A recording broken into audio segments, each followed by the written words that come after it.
వచ్చే ఎన్నికలకు సంబంధించి కేసీఆర్ రేవంత్ మధ్య హై వోల్టేజ్ డైలాగ్స్ పిలాయి. గెలుపు ధీమాపై సవాళ్ల సవారీ నడిచింది. ఇక కాంగ్రెస్ పోవాలి, బీఆర్ఎస్ రావాలన్నారు కేసీఆర్. కాంగ్రెస్ పాలనలో ఎవరూ సంతోషంగా లేరని, 2028లో వచ్చేది బీఆర్ఎస్ ప్రభుత్వమేనని ధీమా వ్యక్తం చేశారు కేసీఆర్. అందుకే జీవన్ రెడ్డి గారు లాంటి సీనియర్ నాయకుడు, అనుభవం ఉన్న వ్యక్తి నోటికెళ్ళి ఏం మాట వచ్చింది? కాంగ్రెస్ పోవాలి, బీఆర్ఎస్ రావాలి. ఎందుకు వస్తుంది ఆ మాట? వటిగానే వస్తుందా? బాధ్యత లేకుండా వస్తుందా?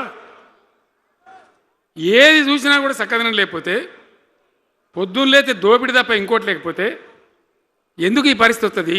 ప్రజల మంచిని కోరే ప్రతి వాళ్ళు ఒకటి కావాల్సిందే, మళ్ళా తెలంగాణ పునర్నిర్మాణ యజ్ఞం మళ్ళా ప్రారంభం కావాల్సిందే. దాన్ని ఎవడు ఆపలేడు. జర గాచారం బాలేకపోతే దెబ్బతింటాం, అంత మాత్రం చేత ఆగిపోతామా?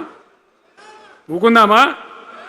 పోరాటం చేయాల్సిందే, వీళ్ళని నిలదీయాల్సిందే. ఖచ్చితంగా తెలంగాణ పునర్నిర్మాణ ప్రక్రియ, ఆ యజ్ఞం మళ్ళా ప్రారంభం కావాల్సిందే. తెలంగాణ ప్రజలు గెలిచి నిలవాల్సిందే.